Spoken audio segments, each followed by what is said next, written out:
So, hello guys, what's up? It's me again, si Mima Alicia nyo at nagbabalik ulit para sa ating panibagong video. So, meron pong kalalabas na balita.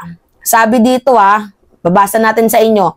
Duterte takes over Quiboloy's asset. Sabi ko na nga ba Sabi ko na nga ba, tama ako ng kutob. Tama ako ng aking hinala. So mga minamahal, hindi ba kayo nagtataka na bakit si former President Duterte ang ginawa niyang unang administrator? Dati yun yung pinakaunang naging moves ni Quiboloy. Ginawa niyang administrator itong si former President Duterte. And now mga minamahal, siya na po yung nag-take over lahat po ng asset ni Quiboloy. Ano nga ba yung mga asset ni Quiboloy? Yung Kingdom of Jesus Christ, yung compound na 30 hectares, yung mga businesses, yung kanyang hangar, yung kanyang private plane, private jet, kung tawagin, at yung ibang mga real estate property, lahat po tinake over na ni former President Duterte. Kasi dati, administrator lang siya, mga minamahal. Pero ngayon, dito ko na nakuha na, may something. Kaya nga nagtaka din ako na bakit itong si former President Duterte at itong si Quiboloy merong joint account. 'Di ba? Merong joint account. So, ako mga minamahal, hindi talaga ako naniniwala na merong 8 million na miyembrong kulto itong si Quiboloy. Hindi ako naniniwala doon mga minamahal kasi sabi nga ni Eleanor Cardona, estimated mga minamahal na hindi aabot ng 100,000. Kaya hindi talaga ako naniniwala na paano niya nabili yung mga ganun kalalaking real estate property, yung mga businesses na kapagtayo ng 30 hectares na compound na kung saan nandun yung chapel, schools, tapos yung malaking Philippine Arena. Mga minamahal, di ba hindi ba kayo nagtataka doon? So, paano?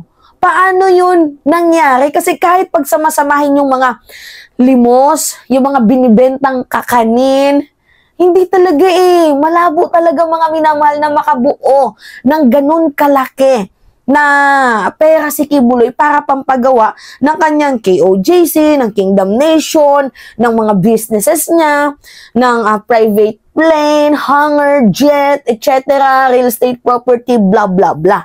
Di ba parang magtataka kayo, hindi nga kayo umabot ng 8 million tapos ganyan kalaki yung perang nakokolekta ni Quiboloy. Bilyones. Mga minamahal. So ngayon, nung nabalita to ito, ano yung sabi dito? Duterte takes over Quiboloy's asset. Hindi nyo ba napagtanto or napagmilay-nilay na what if? What if Kasi yung Philippine Arena ni Quiboloy, yung Kingdom Nation niya, ginawa yun sa peak na presidente, si former President Duterte. And alam naman natin na super close yung dalawang yan. Kaya nga, doon pa nga lang sa part na ang daming pwedeng mag-take over, pero si Quiboloy, ang daming pwedeng mag-take over, pero si former President Duterte pa na matanda na. Di ba mga minamahal, kung pwede namang gawin ng mas bata, bakit doon sa matanda? So ano yun? Natatakot itong si former President Duterte na ma-hold lahat ng asset ni Quiboloy kasi alam niya na hindi naman talaga kay Quiboloy yun dahil alam niya na sa kanya yun.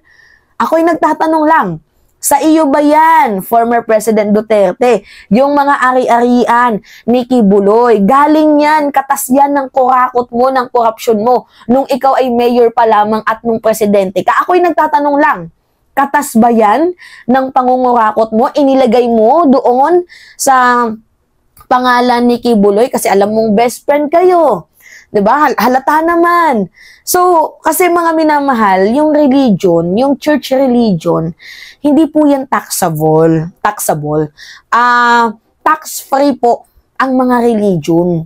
Ang church, ang religion, tax-free po yan. Kaya, hindi malabo na baka nung mayor, itong si former President Duterte, at nung naging presidente na siya, yung mga iibang pera, baka lang ako'y nagtatanong, hindi kaya inilagay doon sa bangko, ipinangalan kay Kibuloy para iwas salin. Total, hindi din naman naglalabas ng salin itong si former President Duterte, di ba? Ang huli niyang salin noong 2017 and up to this moment, hindi pa sila nagbubukas ng salin. So, nandoon yung aking kuro-kuro, nandoon yung aking haka-haka, nandoon ang aking kutob, na hindi kaya yung yaman ni Kibuloy ay pagmamay-ari ni former President Duterte. Ako'y nagtatanong lang hindi ko nilalagyan to ng mali siya, pero kasi yung nangyaring AMLAC, mga minamahal, yung ginawang action ng Anti-Money Laundering Act, dati 20 days lang yun. Tapos ginawang 6 months. So, dyan sa 6 months na yan, malalaman natin, malapit na, less than a year na lang mga minamahal, malapit na natin malaman kung saan nga ba talaga totoong nanggagaling ang mga property ni Kibuloy. Lalo pat, si Duterte na ngayon ang nag-take over. So, doon pa lang mapapaisip kayo, bakit si Duterte? Bakit? Kung pwede naman yung kamag-anak niya. Diba? Sayin natin. KOJC tightens belt as assets remain frozen. Former President Rodrigo Duterte has taken over as administrator of all assets of his supporters. Pastor Apollo Kibuloy, even the Kingdom of Jesus Christ has tightened its belt as Court of Appeals has extended the freeze order on the bank accounts, real estate, and other asset registered under Kibuloy's name and the KOJC. See? Oh, ano yung sabi dito? Si former President Duterte na po ang nag-take over sa lahat-lahat. Yes, sabi pa nga nito yun, yes, the former President Duterte is now the administrator of those assets. Dati administrator lang siya sa ilang specific na specific na area. Pero ngayon, lahat na po administrator of those assets. Lahat ng asset. But the KOJC has to do some belt tightening measure because of the freeze order. Sabi yan ng KOJC Legal Counsel na si Israelito Torion. According to the Anti-Money Laundering Council AMLAC, the freeze order has been extended to February 6, 2025 based on the August 20 ruling of the Appellate Court. On August 7, the Court of Appeals initially imposed a 20-day freeze order after finding merit in the sexual exploitation, human trafficking, and financial smuggling cases filed against Kibuloy and 4 others.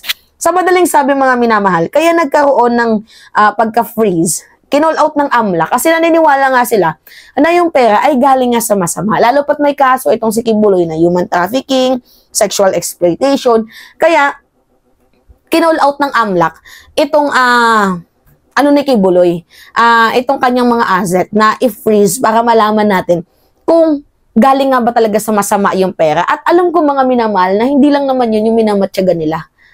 Titingnan din nila kung kanino nang galing, kung sa kanya ba talaga galing ang lahat ng pera. Kasi hindi ba kayo magtataka mga minamahal?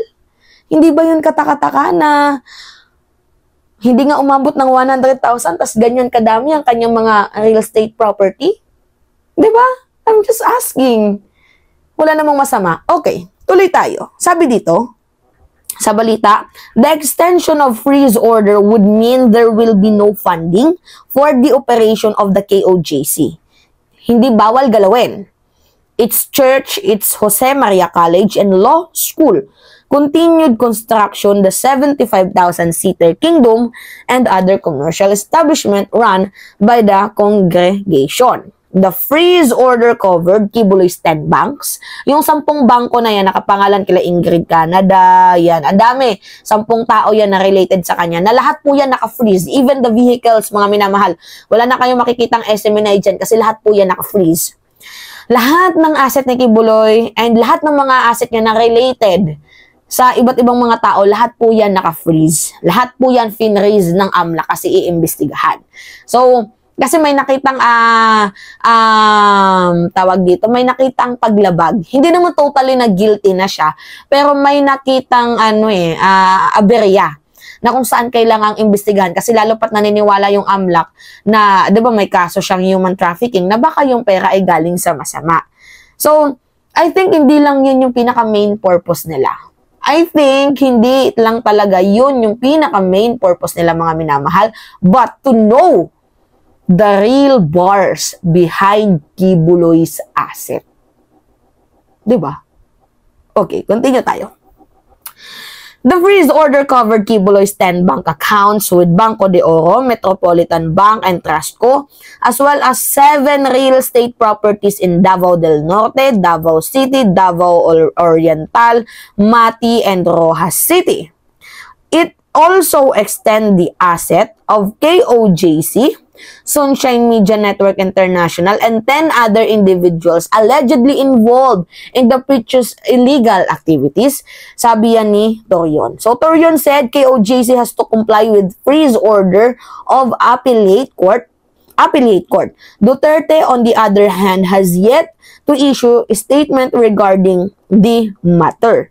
So, yung mga co-accused ni Kibuloy na may-ari ng bank account, si Ingrid Canada, Crescente Canada, Jacqueline Roy, Sylvia Simanes, were transported to Manila on Sunday night. Week-long negotiations were held between members of the KOJC board and the Intelligence Service, Armed Forces of the Philippines, or ISAP, for surrender. So, anyway, mga minamahal, to make the malawak na article na yan, ang ibig sabihin nito, na-i-transfer na lahat. Hindi naman na-i-transfer. Kumbaga, ang magte-take over ay itong si former President Duterte. Like, hindi ba kayo napaisip? Bakit siya? Anong meron? Bakit siya? Diba, mga minamahal? Ang daming iba, mas bata, or pwede naman mas matanda, na medyo bata-bata sa kanya kasi si Kibuloy 75 years old na. Yung medyo bata-bata sa kanya. Diba? Oh. Pero yung ipapangalan mo sa mas matanda sa iyo, unbelievable. So, I think, mga minamahala, I think lang naman, hindi ko kino-confirm, na baka yung mga kinurakot ni former President Duterte, nung mayor pa lamang siya, ay siguro nga, inilagay dito kay Kibuloy. Right? So, yun po, haka-haka ko lang naman yun. Pero, mga minamahal, huwag tayong paka-sure na baka nga, di ba, mayroong in relation. So, tayo ay nagtatanong lamang. So, AMLAC, busisihin nyo yan. So, anyway, yun lamang po. It's me again, si Mima Alicia nyo, at nagbabalik ulit para sa ating panibagong video.